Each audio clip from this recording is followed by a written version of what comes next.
Welcome back to excellent academics. അപ്പോൾ SSLCയുടെ English text ബുക്കിലെ ഫസ്റ്റ് ചാപ്റ്റർ ആയിട്ടുള്ള adventures in a banyan tree അതാണ് നമ്മൾ ഇന്ന് നോക്കാൻ പോകുന്നത്. അതിന്റെ സമ്മറിയാണ് വളരെ എളുപ്പത്തിൽ ക്വിക്കായിട്ട് നമ്മൾ പറഞ്ഞു പോകുന്നുണ്ട്. സോ വീഡിയോ സ്കിപ്പാക്കാണ്ട് മുഴുവനും കാണുക. പാഠത്തിലേക്ക് പോവാം. Adventures in a banyan tree by Ruskin Bond. Ruskin Bond എന്ന് പറയുന്ന പേര് മാത്രം, ഓഥറിന്റെ പേര് മാത്രം അറിഞ്ഞിരുന്നാൽ മതി, വേറൊന്നും എക്സാമിന് ചോദിക്കില്ല. അപ്പോൾ അദ്ദേഹത്തിന്റെ ലൈഫിൽ നടന്ന ചില സംഭവങ്ങൾ നറേറ്റ് ചെയ്യാണ്, അല്ലെങ്കിൽ ഒരാളോട് കഥ പറയുന്ന പോലെ എന്ത് ചെയ്ത് കൊടുക്കുകയാണ്, പറഞ്ഞു കൊടുക്കുകയാണ്. ആ രീതിയിലാണ് ഈ ഒരു പാഠഭാഗം എഴുതിയിരിക്കുന്നത്. അപ്പോൾ പേരിൽ പറഞ്ഞ പോലെ തന്നെയാണ് ഒരു കുട്ടി എന്ത് ചെയ്യാണ്, ആൽമരത്തോട് കാണിക്കുന്ന അല്ലെങ്കിൽ ആൽമരത്തിൽ കളിക്കുകയും അവന്റെ ചെറിയ ചെറിയ കുസൃതികളും എല്ലാമാണ് ഈ പാഠത്തിൽ ഉള്ളത്. മരത്തിൽ എന്നും വരുന്ന അണ്ണാനോട് ചങ്ങാത്തം കൂടുന്നതും ഒക്കെയാണ് ഒരു വളരെ സിമ്പിൾ ആയിട്ടുള്ള ഒരു പാഠമാണ്. കുട്ടി പറയുന്ന കഥ എന്താണെന്ന് നോക്കാം. ഇന്ത്യയിലുള്ള ഞങ്ങളുടെ വീടും പരിസരവും എല്ലാം എന്റെ മുത്തച്ഛൻ്റെതായിരുന്നു. പക്ഷെ അവിടെയുള്ള ആൽമരം അത് എന്റേതാണ്. കാരണം മുത്തശ്ശന് 65 വയസ്സുണ്ട്. അതുകൊണ്ട് തന്നെ മുത്തശ്ശന് ആൽമരത്തിനോട് കളിക്കാനൊന്നും പറ്റില്ല. മുത്തശ്ശന് ആൽമരത്തിനോട് കളിക്കാൻ ഭയങ്കര ഇഷ്ടമാണ്.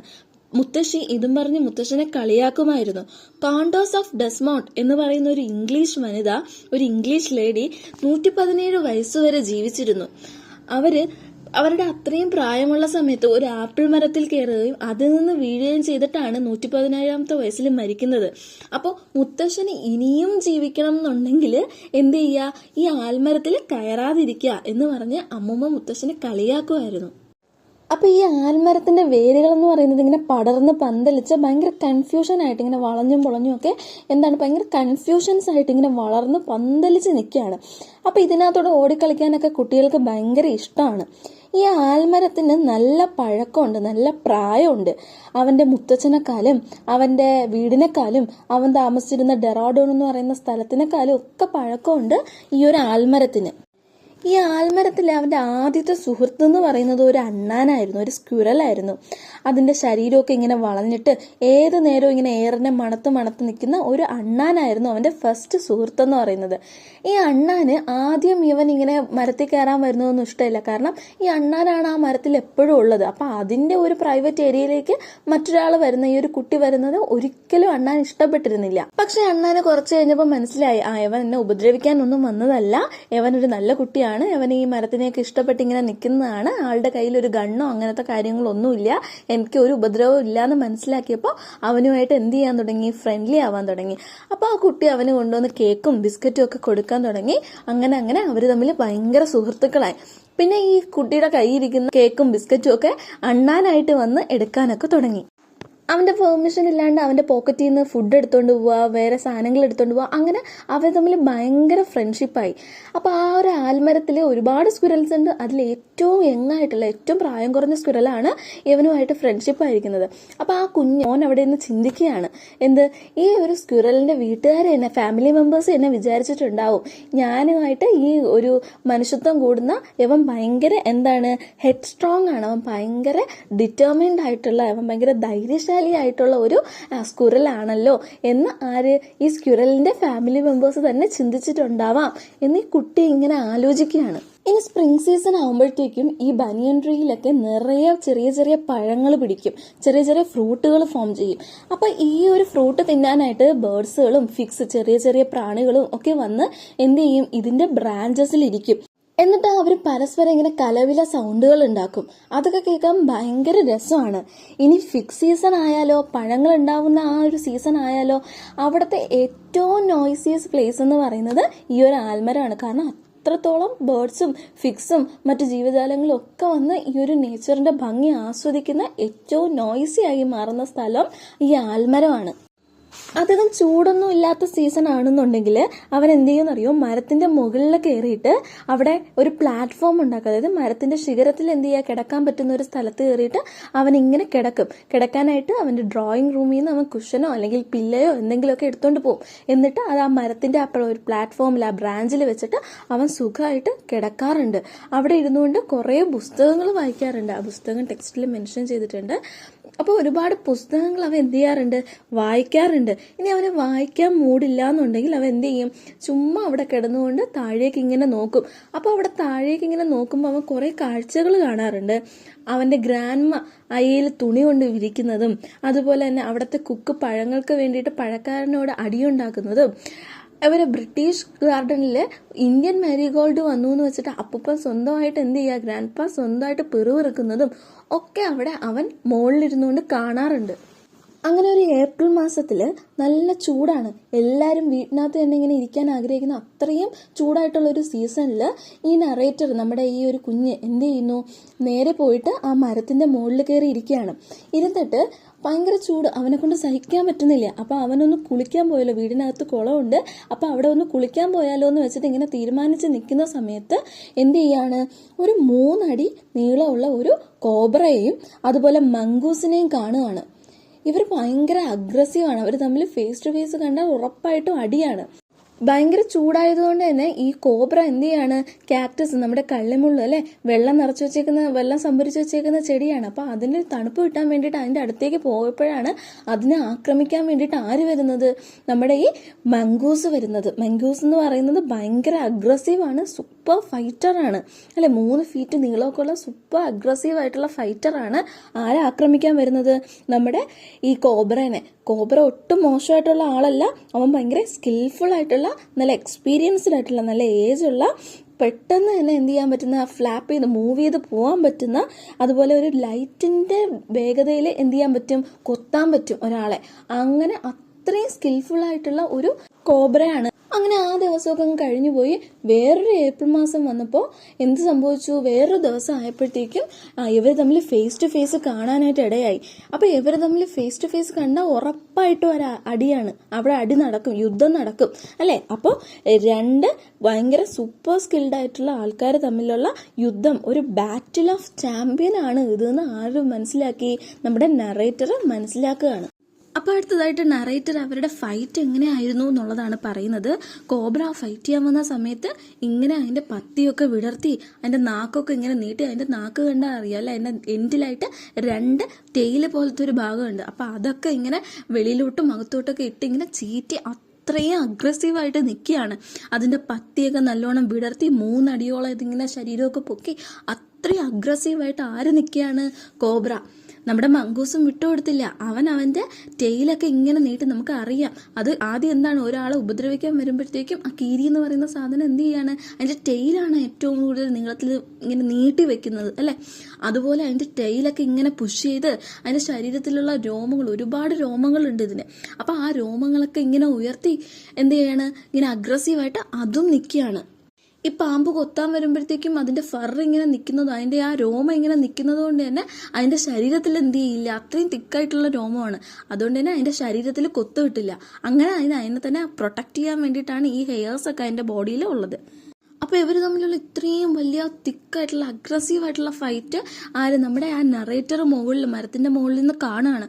അതോടൊപ്പം ഈ കാഴ്ച കാണാൻ 2 പേരും കൂടി വന്നു, ഒരു മൈനയും ഒരു ജംഗിൾ ക്രോയും, ഒരു കാട്ടുകാക്കയും. ഇവർ 2 പേരും കൂടി ഈ കാഴ്ച കാണാൻ വന്നിരിക്കുകയാണ്. അപ്പൊ ഈ കോബ്രയ്ക്ക് ഒരു കഴിവുണ്ട്, അതിന്റെ കണ്ണിലെ ശത്രുക്കൾ ഇങ്ങനെ രൂക്ഷമായിട്ട് നോക്കിക്കൊണ്ട് നിന്നാല് ആ ശത്രുക്കളെ മയക്കാനായിട്ട് ഒരു കഴിവ് ആർക്കുണ്ട്, ഈ ഒരു കോബ്രയ്ക്കുണ്ട്. അത് ആർക്കറിയാം, നമ്മുടെ മംഗൂസിനറിയാം. ഇന്നും ഇന്നലെയോ കാണാൻ തുടങ്ങിയ അല്ല ഈ പാമ്പിനെയൊക്കെ. അപ്പൊ എന്ത് ചെയ്യും, മംഗൂസ് എന്ത് ചെയ്തു, അതിന്റെ കണ്ണിലേക്ക് നോക്കിയതേയില്ല. ഈ ഫൈറ്റ് നടക്കാൻ നേരത്ത് അതിന്റെ കണ്ണിലേക്ക് കൊടുത്തതേയില്ല. അത് എവിടെ ഫിക്സ് ചെയ്തു, അതിന്റെ കണ്ണ് അതിന്റെ പത്തിക്ക് താഴെയായിട്ട്, പാമ്പിന്റെ പത്തിയുണ്ട് അതിന്റെ താഴെയായിട്ട് അതിന്റെ കണ്ണ് ഇങ്ങനെ ഫിക്സ് ചെയ്തിട്ട് അറ്റാക്ക് ചെയ്യാൻ തുടങ്ങി. ഈ മംഗൂസിന്റെ അറ്റാക്ക് എന്ന് പറയുന്നത് ഭയങ്കര ട്രിക്കിയാണ്. അതെന്ത് ചെയ്യും, ഇങ്ങനെ അത് അറ്റാക്ക് ചെയ്യാൻ വരികയാണ് എന്ന് കാണിക്കും, എന്നിട്ട് അത് തിരിച്ചു വരും. പക്ഷെ അത് ആക്ച്വലി അറ്റാക്ക് ചെയ്യില്ല. അങ്ങനെ ഇതിനെ പറ്റിക്കുകയാണ്, ഒരു ഫെയിൻറ്റ് മൂവ്മെന്റ് ഇതിങ്ങനെ കാണിച്ചുകൊണ്ടേ ഇരിക്കുകയാണ്.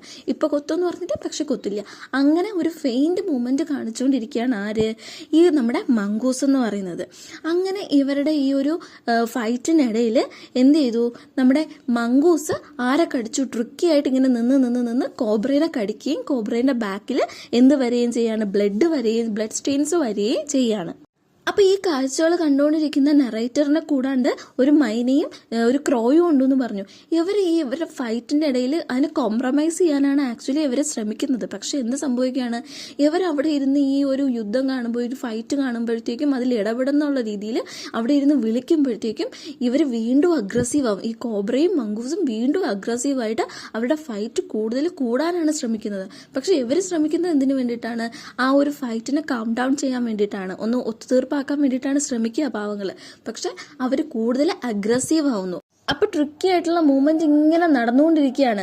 എന്താണ്, നമ്മുടെ മംഗൂസ് ഇപ്പൊ കടിക്കുമെന്ന് പറഞ്ഞിട്ട് കടിക്കുന്നില്ല, അത് ട്രിക്കി ആയിട്ട് നിൽക്കുന്നുണ്ട്. ഇതിനനുസരിച്ച് അഗ്രസീവ് വന്ന് കോബ്ര എന്ത് ചെയ്യുന്നുണ്ട്, അതിനെ കൊത്താനായിട്ട് ശ്രമിക്കുന്നുണ്ട്. പക്ഷെ ഒന്നും നടക്കുന്നില്ല. ഒരു റൗണ്ട് പോയി, 2 റൗണ്ട് പോയി, 3ാമത്തെ റൗണ്ട് ആയ സമയത്ത് നമ്മുടെ ആ കണ്ടുകൊണ്ടിരിക്കുന്ന 2 പേര് നിർത്തുന്നില്ല. അവർക്ക് മനസ്സിലാവുന്നില്ല, അവരിങ്ങനെ കിടന്ന് സൗണ്ട് ഉണ്ടാക്കിയാൽ ഇവർ കൂടുതൽ അഗ്രസീവ് ആവുമെന്ന് അവർക്ക് മനസ്സിലാവുന്നില്ല. അവർ പാവങ്ങൾ ഒത്തുതീർക്കാൻ വേണ്ടി വന്ന് ഇങ്ങനെ അടി കൂടുന്ന ആ ഒരു മൊമെന്റിൽ, ഇപ്പൊ കടിക്കും അല്ലെങ്കിൽ കൊത്തും എന്ന് പറയുന്ന ആ മൊമെന്റിൽ എന്ത് ചെയ്യാണ്, ഇവരുടെ ഇടയ്ക്ക് കയറുകയാണ്. പക്ഷെ ഇതിലെ മൈന എന്ത് ചെയ്തു എന്നറിയോ, പറന്ന് രക്ഷപ്പെട്ടു. കാക്ക ഇങ്ങനെ പറന്നു പോകാൻ തുടങ്ങിയതിൻ്റെ ഇടയിൽ കോബ്രയുടെ കൊത്ത് ആർക്ക് കൊണ്ടു, നമ്മുടെ കാക്കയ്ക്ക് കൊണ്ടു. അത്രയും ശക്തിയിൽ കൊത്തിയതുകൊണ്ട് തന്നെ എന്ത് ചെയ്തു, ഇത് ഭയങ്കര അഗ്രസീവായിട്ടിരുന്നതാണ്. എങ്ങനെയെങ്കിലും ഈ മംഗൂസിനെ കൊല്ലണം എന്നുള്ള രീതിയിൽ അത്രയും പവറിൽ ഇത് എന്ത് ചെയ്താണ്, ചീറ്റിയതാണ് അല്ലെ, കൊത്തിയതാണ്. അതുകൊണ്ട് തന്നെ ഈ ഒരു നമ്മുടെ പാവം പിടിച്ച കാക്ക, ഇത് അർബൻ ക്രോ ഒന്നും അല്ല നമ്മുടെ ടെക്സ്റ്റിൽ പറയുന്നുണ്ട്. അതായത് ഭയങ്കര ട്രിക്കി ആയിട്ട് ഇങ്ങനത്തുള്ള സിറ്റുവേഷനെ മാനേജ് ചെയ്യാൻ അറിയാന്നുള്ള കാക്കയൊന്നുമില്ല, ഇത് വെറും പാവം കാക്കയാണ്. അതുകൊണ്ട് എന്ത് ചെയ്യാണ്, ഇതിന് ഇങ്ങനത്തെ സിറ്റുവേഷനിൽ നിന്ന് രക്ഷപ്പെടാൻ അറിയില്ല. അത് ഇതിന്റെ ഈ ഒരു ഫോഴ്സ്ഫുൾ ആയിട്ടുള്ള ആ ഒരു കൊത്ത് കിട്ടിയത് കൊണ്ട് തന്നെ എന്ത് ചെയ്തു, 20 ഫീറ്റ് തെറിച്ച് വീണ് അത് അവിടെ കിടന്ന് കുറച്ചു നേരം ചിറകിട്ടൊക്കെ അടിച്ച് അവസാനം അത് മരിച്ചു പോവാണ്. ഇത് കണ്ടിട്ട് ആ മൈന പിന്നെ ഒന്നും ഇവരുടെ കാര്യത്തിൽ ഇടപെടാനേ പോയില്ല. അത് പിന്നെ തിരിച്ച് കാക്ടസിൽ പോയിരുന്നു അല്ലെ. പിന്നെ അത്രയും നേരം അത് അവർ രണ്ടുപേരും സോൾവ് ആക്കാൻ ശ്രമിച്ചു. പക്ഷെ ഈ ഒരു ക്രോയ്ക്ക് ഇങ്ങനെ ഒരു അവസ്ഥ വന്നതിന് ശേഷം പിന്നെ ആ മൈന പേടിച്ച് പോയിട്ടേ ഇല്ല. എന്നിട്ട് ഇവർ തമ്മിലുള്ള യുദ്ധം തീരുന്നില്ല. അവരിങ്ങനെ അഗ്രസീവായിട്ട് നിൽക്കുകയാണ്. 3ാമത്തെ റൗണ്ടാണ്. 3 റൗണ്ട് ആയപ്പോഴത്തേക്കും എന്ത് ചെയ്തു, ഈ മംഗൂസ് അതിനെ 3 പ്രാവശ്യവും കടിച്ചു കഴിഞ്ഞു. 3 പ്രാവശ്യമായിട്ടും കോബ്രയ്ക്ക് എന്ത് ചെയ്യാൻ പറ്റുന്നില്ല, അതിനെ അറ്റാക്ക് ചെയ്യാൻ പറ്റുന്നില്ല. ഇതിങ്ങനെ ഫോഴ്സ്ഫുള്ളായിട്ട് ചീറ്റി അതിന്റെ എല്ലാ എനർജിയും തീർന്നു. അത് വീക്കാവാനായിട്ട് തുടങ്ങി. അത് വീക്കാവും തോറും മംഗൂസിന് ധൈര്യം വന്നു. ഇനി ഇവ എന്നെ ഒന്നും ചെയ്യാൻ പറ്റില്ല എന്ന് മനസ്സിലാക്കിയ മംഗൂസ് എന്ത് ചെയ്യാണ്, വീണ്ടും വീണ്ടും വീണ്ടും അതിന്റെ അടുത്തേക്ക് ചെന്ന് അവനെ നല്ല ശക്തി അങ്ങ് കടിച്ച് മുറുകി പിടിച്ചിരിക്കുകയാണ്. ഒരു കാരണവശാലും രക്ഷപ്പെടാൻ സമ്മതിക്കാത്ത രീതിയിൽ അത് മരിക്കുന്നവരെയും അതിനെ എന്ത് ചെയ്തു, ഇങ്ങനെ കടിച്ച് ഇറുക്കി പിടിച്ചു. എന്നിട്ട് ലാസ്റ്റ് മരണവെപ്രാളത്തിൽ ഇങ്ങനെ ചെറുതായിട്ടൊന്നും ഒരു ആരുമായിരുന്നില്ല ഒന്നിങ്ങനെ അനങ്ങില്ലേ, അങ്ങനെ അനങ്ങുന്ന സമയത്ത് അതിനെ ഇങ്ങനെ ആ ഒരു കോബ്രനെ സ്മെല്ല് ചെയ്ത് നോക്കുകയാണ്, ഇത് മരിച്ചോ ഇല്ലേന്നറിയാൻ. അപ്പൊ നമ്മുടെ കാഴ്ചക്കാരനായിട്ടിരുന്ന മൈന പോയിട്ട് എന്ത് ചെയ്യാണ്, ആ ബുഷിന്റെ ഇടയിലൊക്കെ ഇങ്ങനെ നോക്കുകയാണ്, ഇനി എന്തെങ്കിലും ഉണ്ടോ, ആരെങ്കിലും ആയിട്ട് ഇനി യുദ്ധം വല്ലതും നടക്കോ, ഒന്നും ഇല്ലാന്ന് മനസ്സിലായി. എന്താണ്, നമ്മുടെ മംഗൂസ് ജയിച്ചു എന്ന് മനസ്സിലായപ്പോൾ അതിനെ കൺഗ്രാജുലേറ്റ് ചെയ്യുന്ന രീതിയിൽ ഒരു വിളിയൊക്കെ വിളിച്ചിട്ട് അത് നേരെ പറന്നു പോവാണ്.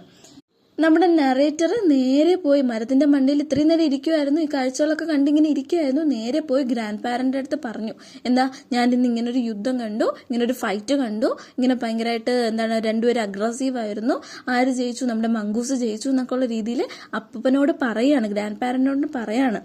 അപ്പൊ ഗ്രാൻഡ്പയ്ക്ക് ഭയങ്കര സന്തോഷമായി. കാരണം മംഗൂസ് ആണല്ലോ ജയിച്ചത്. കോബ്ര വല്ലതും ജയിച്ചിരുന്നെങ്കിൽ നമ്മുടെ വീടിന് ചുറ്റും പാമ്പിന്റെ ശല്യമൊക്കെ വരില്ലേ, അതുകൊണ്ട് നമുക്കത് സേഫ് അല്ല. സോ മംഗൂസ് ജയിച്ചതിൽ ആർക്ക്, ഗ്രാൻഡ്പയ്ക്ക് ഭയങ്കര സന്തോഷമായി. ഗ്രാൻഡ്പ അവിടെ ഉള്ള ഫുഡിന്റെ വേസ്റ്റ് ഒക്കെ കൊടുത്ത്, നമ്മുടെ അവിടെ ഉണ്ടാക്കുന്ന ഭക്ഷണത്തിനൊക്കെ കുറച്ച് കൊടുത്ത് ആ മംഗൂസിനെ അവിടെ വളർത്താനായിട്ട് തീരുമാനിക്കുകയാണ്. കാരണം പാമ്പൊന്നും വരാതെ, അവിടെ ഗാർഡൻ ഉണ്ട്, അവിടെ ഒരുപാട് പാമ്പുകൾ വരാൻ ചാൻസ് ഉണ്ട്. അപ്പോൾ ഈ ഒരു മംഗൂസ് ഉണ്ടെങ്കിൽ ആ ഒരു പാമ്പിന്റെ ശല്യം ഇല്ലാണ്ടാവുമല്ലോ, അതിനു വേണ്ടിയിട്ട് ഭയങ്കരമായിട്ട് സന്തോഷിച്ച് ഗ്രാൻഡ്പ അവിടെ ഇരിക്കുകയാണ്. അങ്ങനെ ഈ മംഗൂസ് എന്ത് ചെയ്യാണ്, ഇങ്ങനെ വീടിന് ചുറ്റും ഇങ്ങനെ പെട്രോൾ ചെയ്ത് നടക്കുകയാണ്. ഇനി ഏതെങ്കിലും പാമ്പുണ്ടോ എന്ന് അറിയാൻ വേണ്ടി 4 കോർണറിലും ഇങ്ങനെ തപ്പി നടക്കുകയാണ്. ഒരു ദിവസം ഈ ഒരു മംഗൂസ് ഇങ്ങനെ പെട്രോളിംഗ് നടത്തുന്നതിന്റെ ഇടയിൽ ഇതിന്റെ വായിൽ ഒരു മുട്ട ആര് കാണുകയാണ്, നമ്മുടെ ഈ നറേറ്റർ കാണുകയാണ്, ആ കുഞ്ഞ് കാണുകയാണ്. അപ്പൊ അവന് മനസ്സിലായി, എന്താണ്, അത് ഏതോ ഒരു പോൾട്രി ഫാമിലുള്ള ബേർഡിന്റെ, അതായത് നമ്മുടെ കോഴിയോ അങ്ങനെയുള്ള ജീവികളുടെ മുട്ടയാണെന്ന് മനസ്സിലായി. ഈ മുട്ട എവിടെന്നാ കിട്ടുക, സ്വാഭാവികമായിട്ടും അവന്റെ അമ്മൂമ്മയുടെ അടുക്കളയിൽ നിന്നായിരിക്കും കിട്ടുന്നത് അല്ലെ, ഗ്രാൻഡ് മദറിന്റെ. അപ്പൊ ഗ്രാൻഡ് മദർ എന്ത് ചെയ്തോളും, അവനോട് ക്ഷമിച്ചോളും എന്ന് വിചാരിച്ച് അവൻ ആ കാഴ്ച കണ്ടിങ്ങനെ നിൽക്കുകയാണ്. ആ മംഗൂസ് ഇത്രയും പാമ്പുകൾക്കിടയിൽ നിന്ന് ആ വീട്ടുകാരെ രക്ഷിക്കുകയല്ലേ, അതുകൊണ്ട് തന്നെ ഒരു മുട്ട എടുത്തോണ്ട് ഗ്രാൻഡ്മ ഒന്നും പറയില്ല, കാരണം അവരുടെ ലൈഫ് രക്ഷിക്കുകയല്ലേ എന്ന് വിചാരിച്ച് ഗ്രാൻഡ്മ എന്ത് ചെയ്തോളും, ഫോർഗീവ് ചെയ്യുള്ളൂ. അപ്പോൾ ഇത്രയും നേരം പറഞ്ഞുകൊണ്ടിരുന്നത് നമ്മുടെ ഈ ഒരു നറേറ്ററിൻ്റെ ലൈഫിൽ നടന്ന, ചൈൽഡ്ഹുഡിൽ നടന്ന ഒരു എക്സ്പീരിയൻസ് ആണ്. അദ്ദേഹം മറ്റൊരു എക്സ്പീരിയൻസ് കൂടി പറയുന്നുണ്ട്.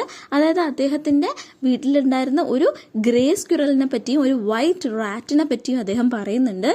ഈ വൈറ്റ് റാറ്റ് എന്ന് പറയുന്നത് ഈ നറേറ്ററിൻ്റെ, ആ കുഞ്ഞിൻ്റെ അപ്പൂപ്പൻ, ഗ്രാൻഡ് ഫാദർ എവിടെ നിന്ന് കൊണ്ടുവന്നതാണ്? ബസാറിൽ നിന്ന് പൈസ കൊടുത്ത് വാങ്ങിക്കൊണ്ടു വന്നതാണ്. അപ്പോൾ ഈ ഒരു വൈറ്റ് റാറ്റിനെ ഇവ എവിടെ കൊണ്ടുപോകാറുണ്ട്? ഇവൻ്റെ ആൽമരത്തിൽ, ഇങ്ങനെ ആൽമരത്തിൻ്റെ ബ്രാഞ്ചിലൊക്കെ കൊണ്ടുപോയി ഇരുത്താറുണ്ട്. അതും പതിയെ പതിയെ എന്തായി, അവൻ്റെ കൂട്ടുകാരനായിട്ടുള്ള സ്ക്വിറലുമായിട്ട് നല്ല ഫ്രണ്ട്ഷിപ്പായി, ഗ്രേ സ്ക്വിറലുമായിട്ട് നല്ലവണ്ണം ഫ്രണ്ട്ഷിപ്പ് ആവാൻ തുടങ്ങി.